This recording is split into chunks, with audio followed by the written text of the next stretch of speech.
Hi all, I'm going to do the back leg of a young hind. This is last year's hind. It is lovely leg on it, good bit of meat on him. What I'm going to do first is I'm going to remove the H bone. As you can see, I'm just going to slowly free it, just using the tip of your knife. Just follow around the bone slowly. Turn the leg to the side and continue down along the bone, just using the tip of your knife, just so you're not cutting into the meat and making it into bits. Continue on down slowly, free it at the end.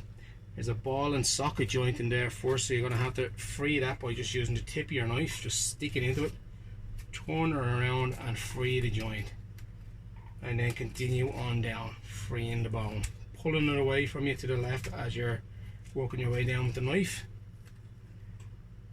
That's it, all the way down, and that's your bone out, gone. That's your H bone out. Turn the leg back around to it, and on the top, this is called your top side. This is where you get most of your steaks from. There is a seam running down along it. That's the seam you're going to follow with your knife. Just get the tip of your knife starting from the pointy end down, sticking in. Keep sticking in until you feel the bone on the inside. That's it. Working your way down, keep working it. Lovely.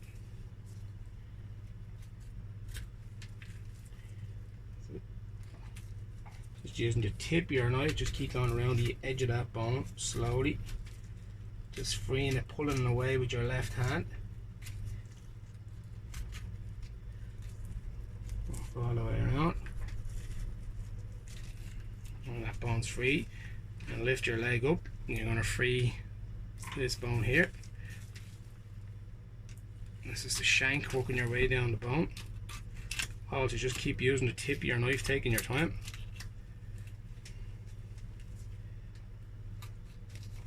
Working your way down.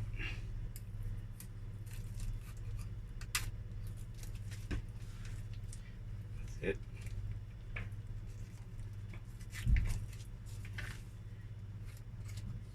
Just keep using it. Freeing it all the way around.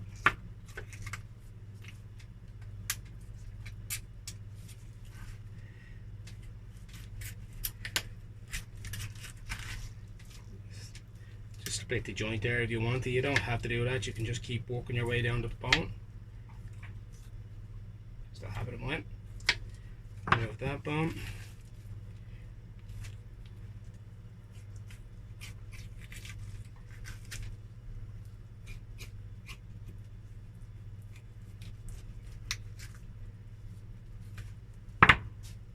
Got your two bones out. That small bone there. Got your knee joint. Just remove that. There you have it, your leg completely boned out. So I'm going to separate it into joints now. As your top side, that's the one, as I said, you want for the steaks. Just keep using your left hand. Keep pulling it away. The seams, it'll fall apart. Tip of your knife, and there's a seam, it'll just keep ripping along the seam. Beautiful. At your top side off. At the back here, this is your muscle. I'd use that for burgers, nothing much more. Ground it down. I'm going to split this into two joints now. Your eye roast is on this side, and your silver side's next, and your ball, which is the knuckle. Just freeing a little bit of fat off of there. Take that away. Trim a few little bits of meat off it. Yeah, we're going to split this. Keep pulling away with your left hand, pushing away. Little ball, and a nice little roast there as well. Little silver skin on the back. Put your knife underneath that to free it. Just to be easier when you're cooking.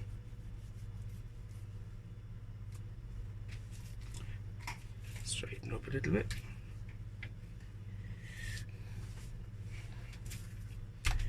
This little roast there.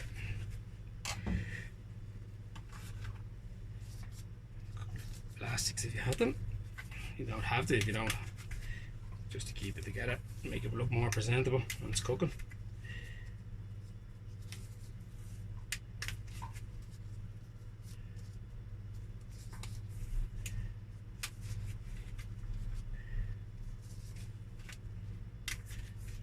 Lovely.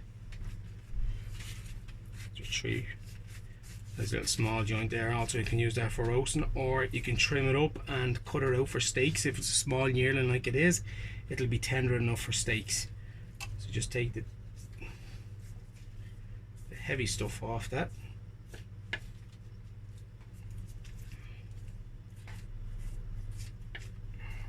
Right.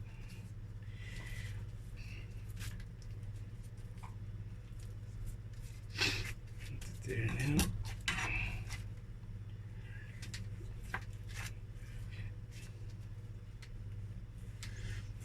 If it's a bit of bigger animal, I would use this. I wouldn't use it as steaks. I would use it as a roast, just to be too tough.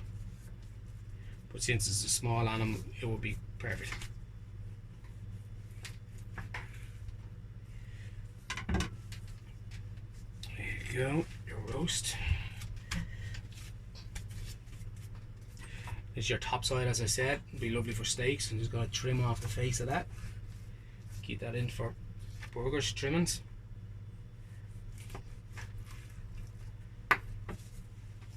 One. That's two.